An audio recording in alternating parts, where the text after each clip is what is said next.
ready for some Bengals news? At the Growler, we got you. Hot takes, interviews from your host, Paul Dehner Jr. All right, welcome into the latest edition of Rewatch Reaction. Paul Dehner Jr. here with you as we get through this first week after the season has ended. We're looking forward. We're looking back. There's coordinator searches happening. People are talking about what the free agent market's going to look like. There's so many things. All of it's on the table, but we're just happy to have our good friend Charlie Goldsmith here with you today for Rewatch. What's going on, Charlie? Paul, I'm doing well. How are you? Doing good. So we, normally we're in our, we had our nice little spot going there on Mondays. Well, things happened on Monday. A lot happened on Monday. There were firings. I drove through a blizzard unlike I've ever been. I got to adult sled in my car. We had the press conference down there. We had a locker room.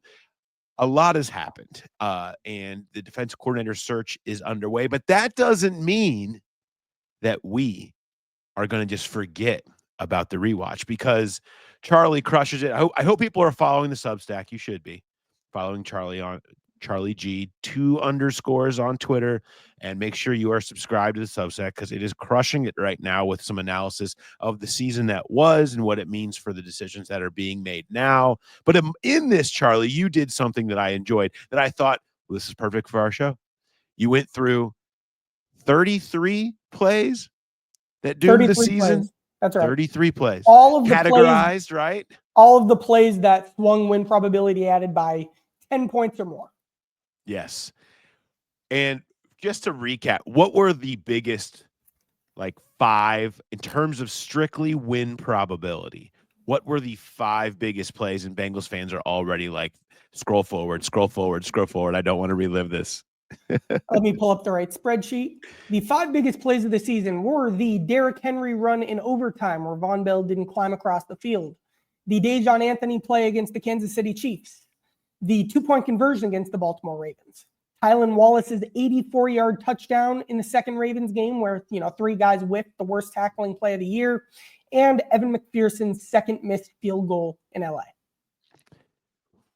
There it is. The plays that swung the season, and everybody has a hand in it.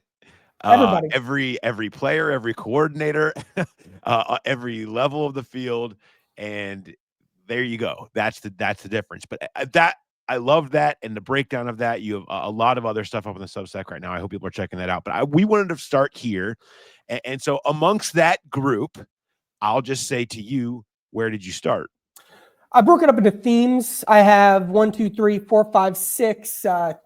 themes, 6 chunks. You have the defensive personnel plays, which is kind of a one-on-one defensive breakdown. Cam Taylor-Britt allowing deep ball, Mike Hilton getting picked on in coverage. I have a whole tackling section, which is 4 plays where just disastrous tackling cost the Bengals. I have a section I call defensive execution, which is communication, play calling, guys knowing what they're supposed to do, guys being put in position to do things that they're able to do, kind of a Lou Anarumo-centric section. I have one section called Who with 4 question marks, which is like Dejon Anthony, okay, why is he on the field? Charlie Jones and Tanner Hudson being featured on specific plays that backfired, Cade York, DJ Ivey, etc. I have one section called, and this is the longest section, situational football, moments where the Bengals didn't handle and manage the game correctly, and that significantly cost them. And then there's also one section called Life Happens. Missed penalty, Burrow misses the throw to Chase, stuff like that, plays that happen over the course of the season. But the 2 meatiest sections were definitely defensive personnel with guys just not making plays or being good enough to make plays, and then situational football. Yeah. Let's go into, let's talk about situational football first. What's a prime example here for situational football that we're going to start with? Yeah, Eagles 3rd and 1, Eagles 4th and 1 kind of was a theme of the season when the Bengals need to play specifically in short yardage. It just never felt like they I guess they did figure out an identity in terms of they had the second highest throw rate in the league in short yardage situations. But I think they're ranked in the bottom 10 and the bottom 15 in EPA per play in short yardage situations overall. They had the 3rd worst rushing success rate in short yardage situations. There were a lot of moments. This is a great example, was a bad play call. there were other plays like the 2-point conversion against Baltimore, a play that I don't think was putting the Bengals in the best position to succeed when you look at where Jamar was at in that progression. Plays like the third down blitz for a sack on the final drive in Kansas City. The defense won a lot of downs in the biggest moments of the season. That's a reflection of play calling, not just play calling. What plans do you have at the top of the board for these do or die moments? And this play in particular, I think, is the metaphor for a bad play in the biggest moment, which the defense wins the down, is in perfect position to make the play. And kind of the big challenge to, the coaching staff for next year is, what can you do to be in position to be the ones with the edge in the chess match in the moments that define your season? Yeah, this play here, it's, the Eagles game, it's 24-17 Eagles, and you're at 4th and 1, and you end up in a situation where how many times have we seen this play happen, right? We talked about it at the time. I mean, it was a play they had ran unsuccessfully just a few weeks earlier, this back and forth motion trying to get Chase, and on top of a play earlier in the season on a key 4th down where they threw behind the sticks to Under Yosevich, and that one got tackled before he was able to get across. And here you get Chase, and again, it's making the same mistake twice on multiple levels with your play call on 4th one. Now, were they going to win that Eagles game? No, it's certainly the accumulation of everything makes it run, it runs away from you there because of this. But you're hanging with them, right? At this point, you're driving down to hang with them, and you have a play call where you're throwing behind the sticks and you're making the same mistake twice on multiple levels. And those are the types of moments. And we didn't take a ton of shots at the offense because of the fact that they were so good all year. They did make a ton of plays.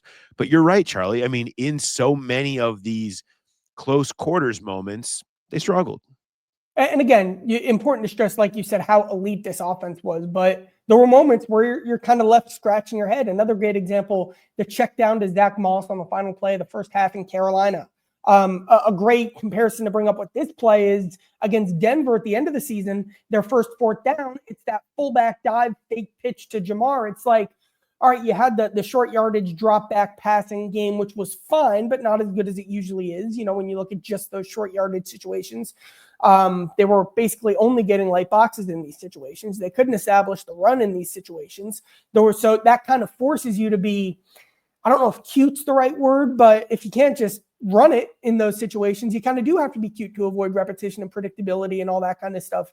And, the Denver game as a whole was defined by short yardage until the end. Like, this theme kept showing up over the course of the season. Who are you in short yardage situations? The defense keeps winning the down in those short yardage situations because they have a good idea of what to expect. And, it sounds great in theory when you sit around at the combine or you kick your feet up and you talk philosophically about offense and all of that, the stuff about big pass protecting offensive linemen shows up and you have the best passing offense in football, arguably, right? And you lean all the way into it. And that's great stuff. Lean all the way in. But if you don't have dudes that can move people in the run game, it will show up in critical moments. And this short yardage issue is the counterpoint to, hey, give me pass protectors and figure out the rest later. And not being able to find guys that can do both or ways that you can find more in the run game. Now, Frank Pollock not here anymore. Okay. And so how much of this is a reflection of a big reason why Frank Pollock is gone? He's the run game coordinator. He's the offensive line guy. They found guys whose skill set is pass protection that you knew, but you've got to try to develop a little bit more, find a little bit more, maybe scheme a little bit more in the run game, particularly in the gotta move them situations. But I don't totally want to go blaming Frank Pollock for the fact that they had guys that couldn't move people up front, because they knew that. You knew what your personnel was, guys that can't just – this scheming up a yard is not something you can do outside of the tush push, okay? You either can move people, you can change the line of scrimmage when you hand it off up the middle when it's got to have a situation, or you can't, or you got to get cute. And then you saw a lot of that this year. And it's not just short yardage situations. It's also kind of like chew clock situations. Like Kansas City, you have the ball with 6 minutes left and you're trying to run out the clock. And eventually your drive gets derailed pretty quickly when you try to establish the run and fail. The Chargers game, you get the ball with 5:30 left. Then you end up with the ball with 2:29 left at the 35-yard line. Perfect run, chew the clock, kick a field goal, let's go home situation. And the Bengals can't establish that there either. I agree with the way that they've prioritize pass protecting, because the best version of this offense is going to be the version of the offense that throws the ball 40 times. I'm all in on the vision, but I don't know if deployment's the word. Like what they did with Eric All, genius, perfect, great way to maximize personnel in kind of an unexpected way and turning a portion of your playbook that wasn't dynamic into a portion that is dynamic. It has to be more of that with the offensive line and then development on the offensive line. It can't just be, it shouldn't be just pass protectors. It should be pass protectors with a run game element. And that probably have to be through the draft to get that complete type of a player than for agency, because they're not going to be spending $20 million a year on a guard like the Panthers were, but there definitely needs to be some more balance there. Yeah. Eric All is a great point. Early in the year, when they needed to run it in some certain situations, they hadn't really developed his package yet. They had the one drive against New England, right? And they were kind of starting to lean into it against Kansas City. Once they finally hit their stride with it, he gets hurt, and they needed it down the stretch in a lot of those games and didn't have it, and the run game wasn't giving as much, and the offense still moved the ball. But you're right. A lot of that stuff that was their way to sort of scheme around some of the other issues did disappear with Eric All, and that showed up. But let's talk about the defense. We know that the defense is the conversation point here. What went wrong? Plays that sunk the season. It's hard to stay away. Unbelievably, we're going to have multiple Tylan Wallace plays here. I know, right? I made that same note. I think we have to. I think we have to start with the 84-yarder in the second Baltimore game, because in Charlie, you can kind of dive into it from your angle, but to my angle, my thought on this is this one sticks out all year as this is the problem. Okay. It's effort in too many spots. It's tackling, it's effort. It's where's the energy, where's 11 hats to the ball, where's every defense, great defense is defined by that. Just they play with their helmets on fire, their hair's on fire, and they run all over the place, and everybody's chasing, and the energy's there every play. Well, here you are. You're up by a touchdown in Baltimore on Amazon on Thursday Night Football, a game you got to have, and you have missed tackles, no effort from a defense that was bad all year. It's a defining play for me that sort of says this is what's wrong here. Yeah, so a classic or a huge conversation kind of topic this week is where do you start in terms of worst moment of the season? Is it the 2-point conversion? Is it the last drive against New England? And it's like there were some things where, all right, you could blame Joe, you could blame weird or fluky or just a failed play, but to me, I start with this. To me, this is number one, what happened this season. If there's one moment where it's completely in your control and you just fail, and all the traits you mentioned, yes, look here, they can't get set. Jordan Battle looks like he doesn't know what he's doing before the play starts. Geno Stone has his back turned towards the ball, and that's why he's so late to get into the play. It's like all this stuff that took all season to iron out, on top of the effort, on top of the tackling, on top of the finishing.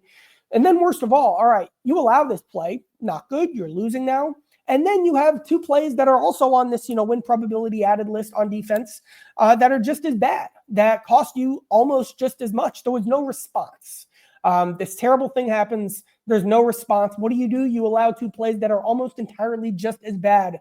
A miscommunication where Cam Taylor-Britt, I think, goes the wrong way on a touchdown to Mark Andrews. And then on the final drive of the game for the Ravens, Cam just dropped a pick. And I think that's the least discussed play of the season. That could have been the defense finishing moment, but instead that just focus and finish wasn't there. So there was no response, and that shows a lot about the intangibles of the defense, which is why it fell apart during that stretch of the season. Yeah, this is a defense that too often lacked heart. We talked a lot about losing DJ Reader, ripping out their soul. The type of this would never be accepted right here in this moment. A missed tackle. All right. Missed tackles happen. They had too many of them this year. So that's an example of why, but this moment right here, Logan Wilson's there, got to chase him down. Geno Stone's there, got to chase him down, and it's and it's ugh, and it's just not really even trying. And that to me, you're right. I mean, that's the one when I look back on it out when I think about this defense and how it all sort of went wrong. That's just a big part of it is the lack of ability to stop, it's always whether it's sudden change or whether it's a game that's getting at put out the fire. Defense needs to come in, firefighters come in, shut it down, hold them to a field goal, get the red zone stop. Hell, get the red zone turnover. Those were defining traits of Lou Anarumo's defense. They were so good at that. And this year, they just took on tidal waves and couldn't stop it. They would fall apart and let it all, whether it was in the first half in LA, the second half in Baltimore, the entire game in some of these games, moments where they just had no answer, no way to bow up, no backbone, no desire to go do that and be resilient and grimy. And I think that's a pile up of over the years, losing a piece here, a piece there, and you don't have that same resiliency that was so much a part of your defenses.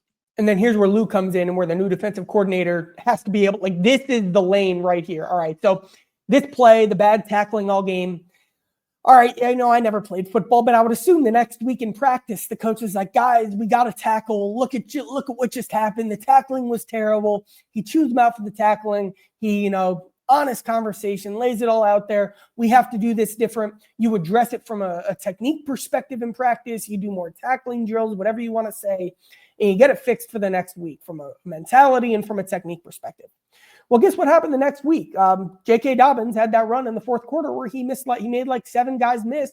That ended up being maybe the play of that game because the Bengals almost made it into field goal range in the final seconds following that Dobbins touchdown run, but it didn't matter because they were down by 7. Well, all right, so that's 2 weeks. Then you come back from the bye. This time we're really going to emphasize tackling. And then there's the Jermaine Pratt tackling game against Pittsburgh and, capped off by the Josh Newton versus Justin Fields. That was the worst tackling game of all. So it wasn't that just, all right, there's this one season defining moment and then it's it. It's that it literally transpired and became the story of the next 2 games as well.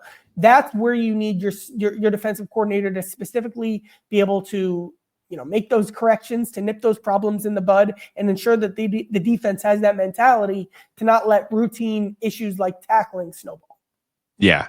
And, there's a lot of argument to be made about be young, be energetic, and get those guys to play fast. And that's what we saw more the second half of the season. You didn't have as much of aging veterans feeling like here's a play I can take off type stuff. You had a bunch of young guys that were hungry, trying to prove themselves, and simplified game plan that allowed them to know what they were doing and go try to do it fast. And it did make a difference. It made a difference. You saw it from Pittsburgh 1 to Pittsburgh 2, notably. And that's the type of stuff that a new defensive coordinator has to come in and really how they, at whether, from Duke Tobin on down to the new DC through Zach Taylor, have to structure this defense. It's time to get young, stay young, and be energetic. And if it means energetic and simple, it means energetic and simple. You can't count on winning chess matches every week. Sometimes it's okay to say we're going to go ahead and play checkers, but we're going to be really good at checkers. All right. And that's so many coordinators. We talk about the Ravens system that has taken over the league right now with all their coordinators and disciples that are everywhere. That's so much of what they do, right? It's like sit back, keep it simple, play fast, and keep everything in front of you and force them to go, play long drives against a defense that knows exactly what they're doing and isn't going to bust on you. And that's not Lou's mentality. That's not, he is, I'm going to have you so baffled, you're going to look like Patrick Mahomes in the second half of the AC Championship game. And that's worked. And that's worked in those spots. But over the long haul of a season, I think what they understood in the long haul of a career, when you don't have the great combination of intellect and speed that they lost when they disbanded the Bates-Bell combination in its prime, you lose so much of that. And I think that really shows up in a lot of spots. And you talk about this from a coaching perspective, couldn't agree more. And I look at this from a player perspective as well. I think I've said this name before in this podcast. I'm going to keep saying it all off season. The Josh Bynesification of the Cincinnati Bengals defense entering 2025. I don't think they're going to be able to go out in 2021, 2020. They're not going to be able to go out and get Reeder, Hendrickson, Awuje, Hilton, all of those pieces, maybe one, et cetera. But you're going to, because of their cap situation, but you're going to have to, in my opinion, get multiple Josh Bynes types at different levels too. You're kind of starting over from square one, rebuilding this defense. And Bynes was a very under the radar, figure, teaching Logan Wilson how to play. And teaching might be the wrong word, but ask Logan about Josh Bynes. Having presences like that in your locker room were such a big difference as they built this thing in the first place. Now they're, again, resetting and rebuilding, and they have to remember the types of players that were so instrumental in the first wave developing into what it became. Now that they have another wave, they're trying to figure out how to click. Yeah. And I think that's going to be thinking you're going to see almost certainly Jermaine Pratt is going to be gone, and you're going to have that spot open next to Logan. And that is your DC's guy. Yeah, that's bring a smart. This is new. DC has a favorite linebacker somewhere in this league that's available, and that's where you're probably going to see them look to go at that point with that position. But you're right, that's what that is. That's someone who can help everybody assimilate the DC system over. Another great point when we talk about simplification and asking guys to do too much would be another play that I know you have on here that I want to make sure we bring out. And that's, hey, look who's back. Tylan Wallace is back. This time it's the first Baltimore game, and you have a play on a third down late in this game with the Bengals up 10. Just when you just see the score alone, they're up 10 midway through the fourth quarter, and the Ravens have a third down and 10. This is the situation where you end games. This is the situation where it's over, okay? Find a way to finish this thing off, and you have a spot here where you're trying to do a lot, okay? You're asking your linebackers, they're mugged up here. Logan Wilson's down here. Guys are on the move, trying to keep Lamar Jackson confused, and what ends up happening? It ends up being asking too much for them to do, and guys just running free. It's what you're asking your personnel to do and their preparedness to do it. Like, you have two very slow blitzers on this play, in Jermaine Pratt and then Jalen Davis. Look at him up here. This is the slowest blitz of all time. And no disrespect to Jalen Davis, but that's not his game. He's not Mike Hilton. And building a game plan around the strengths of your guys had been loose calling card, but there were a lot of examples this year where it's, wow, this is taking a long time to develop. What's the vision of this play? Are you setting up guys in the ideal way? And are you putting guys in the spots of guys who aren't fast already? Excuse me. This play would make anyone choke because it's true. It does. It makes the whole season. Think how different things are if they get this up. You know what happens a couple plays after this, Charlie?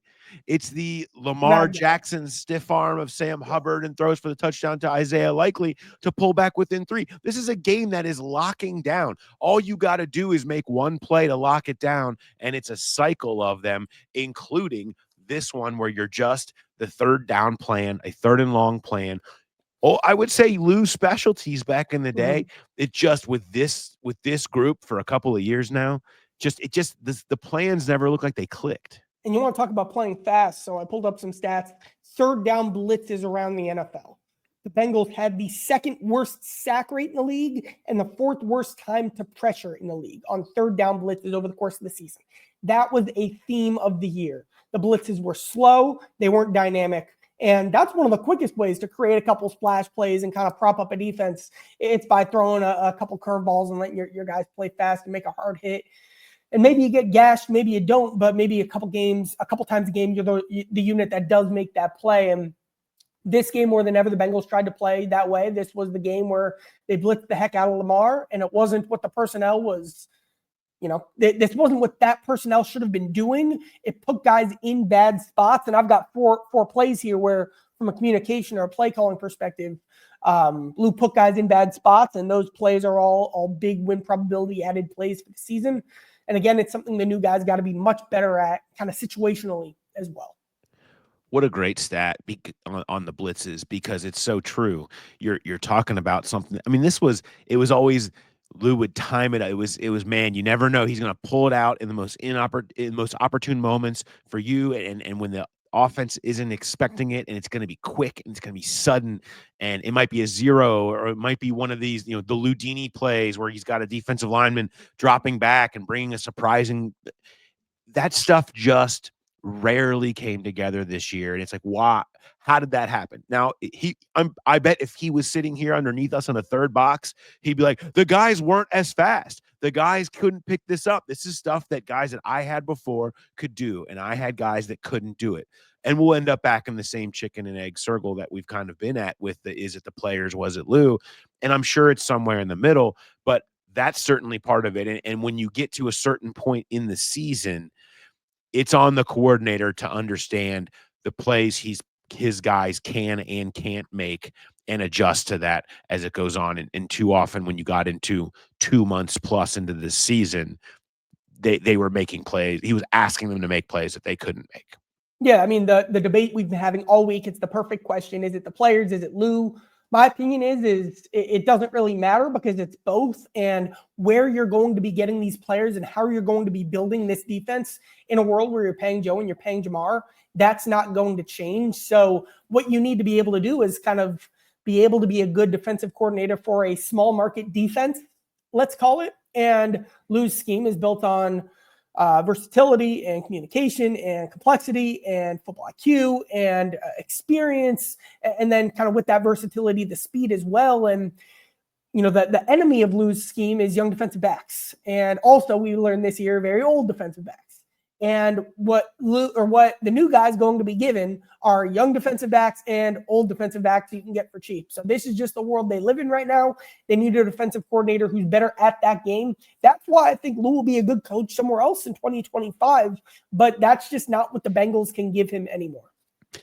It's an interesting conversation, and I think that it's one that's going to be had over the next month inside of the building. And I know, specifically that there's people on different sides of the argument, and it revolves around Mike Hilton because, you see the playmaking, you see what he is. He's an older defensive back. He has limitations in coverage, but he's a captain. He's a playmaker. There's things there. Do you want, bring back a Mike Hilton, so to speak, or another type, right? Another type of guy who's a veteran who maybe has more understanding, or do you just say new DC who knows how to develop young, and look at all these young corners? Why can't all of these guys at one time or another have shown promise? All of them. All of them. Cam Taylor-Britt, Dax Hill, Big Newton, DJ Turner, all of them have shown real promise at one time or another in the last couple of years. Do you just throw another pick in, another premium pick in that room, and say, we're going young. We're going to keep it simple and young, and we'll build on it with these guys as they prove that they're ready? I think there's a real argument for that. And there can be real momentum as a defense that you can take from that. And if you were to add in a veteran or two or bring back Mike Hilton, do you stunt that? Right? Does that stunt the growth of a Dax Hill or of a CTB, or they're doing it older? I don't know. I think that's an interesting philosophical discussion that they're going to have as a personnel department with a new DC, with Zach Taylor, and figure that out. If you just say, screw it, go all young and keep it simple, just be fast and develop. There's a real argument for that. And yes, it's also a cost-cutting measure that you can take advantage of in other places, most notably where they need to throw tons of bodies at, and that's their front seven. There are coaches who can do that. Like there are some coaches who what they do is like Washington, and I know they're not a great defense, but Washington is what the Bengals 2025 defense is trying to be.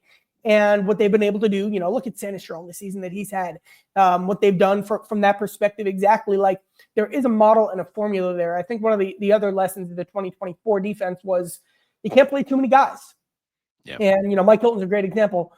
What a Bengals career he had. Can't say enough great things about Mike, but if you're having Mike as a starter, well, you also have to bake in the other half of that platoon, which means that because of where you've decided you're limiting him on true passing downs, you're also playing now Marco Wilson on some of the biggest snaps of the season. So I would rather, again, not play too many guys. I would rather invest in players you genuinely believe in.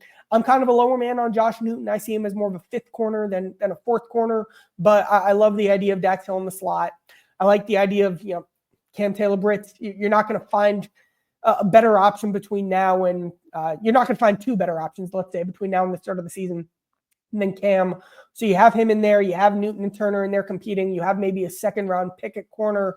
And then you have maybe an Eli Apple insurance policy is what I've been calling this as well. Someone who, instead of having to bring in Xavier Howard for a workout in week 12, you have that guy in the building. And maybe that's, a Josh Bynes type, one of your defensive coordinator's favorites, who can be kind of the teacher's pet in that defensive back room. So to me, that's how I build that room. Also, that gives you the flexibility to keep T, to get a guard, to do other things instead of trying to get the Chidobe Awuje of number one corners. Yes. We fixed it. So we'll forward that. We'll forward this podcast on along to Duke and to everybody in the personnel department and just be like, you guys don't need to worry about this part. We got that totally figured out. Make sure this is loaded up on the computer, the new DC, and just have him watch and just let him know that it's covered. Or, me and you, I would be co-DC with you. I would. Sure. Would you rather be the passing game coordinator and I'll be the run game coordinator, or other way around? I feel like I want to be a trench guy. I feel like that's where I want to be. I'll let you handle all that stuff on the back end. I want to get in there with the big boys and talk about mixing it up, talking about being real men. Yeah, and you'll be having them hit in May. You'll be OTAs. Yeah. You're in charge of what OTAs are the limits? Too. How many fines can we incur? Yeah, no, that probably actually wouldn't be my style. I wouldn't be hit. I wouldn't be a super intense hit and May guy, but I would be hit every other opportunity. Quick tangent. So like Marion Hobby, I always enjoyed watching him coach. He had his football on a stick. He had some nice props that he used. Who gets to keep those? That's my question. They're not his footballs on a stick. He didn't buy those with his own money. That's Bengals footballs on a stick. Maybe is any of it something that he brought organic? Or Frank is a great example. Frank had Big Bertha, the huge hitting ball that they brought out on like August 2nd every year. I could see that being something that Frank brought from home. Like I could see Frank having one of those lying around. Or maybe is like an act of goodwill. They say, Frank, sorry, we're firing you, but you get to keep Big Bertha. Maybe something like that. You helped us get to a Super Bowl. Big Bertha's yours. This is my like movie director mind, but you set the scene of like the blizzard is falling over Cincinnati and trudging through the snow to his car, holding a giant ball is Frank Pollock wobbling on his his bad knees. And we love Frank, but like he was an ex-player and he had an offensive line coach walk and a demeanor. And he's just, I'm taking my ball and I'm going home, walking through the snow. It's the perfect setting. Hard Knocks, where you at? Where you missed that? How'd they miss that shot? All those other great shots. Could have the drone above him. Would have been perfect. I love it. Yeah. Well, great ideas. Great ideas as always. Charlie, this was a blast. We'll be back in our regular slot on Monday unless some new crazy news happens. I hope not. But we're going to start going down our path. We want to kind of dive into some of the biggest decisions that the Bengals have this year through the tape. So whether we're talking about cut candidates, free agents, analysis of some of the guys they could be looking at. We're going to try to get into all of that on these Mondays. Where else are we going to start? The decision. T. Higgins. We'll dive into that on Monday, Charlie and I, and a little bit into T's tape. So looking forward to that. Again, make sure you're reading Charlie's chalkboard. Get the Substack. Just follow Charlie. You can on Twitter, Charlie G 2_, because that's who he is. The double. We love it. So make sure you're following him there and reading that. It's awesome. Awesome stuff. Great breakdown of the season and the path forward going on there right now. So check it out, and we'll talk again on Monday. See you later, buddy.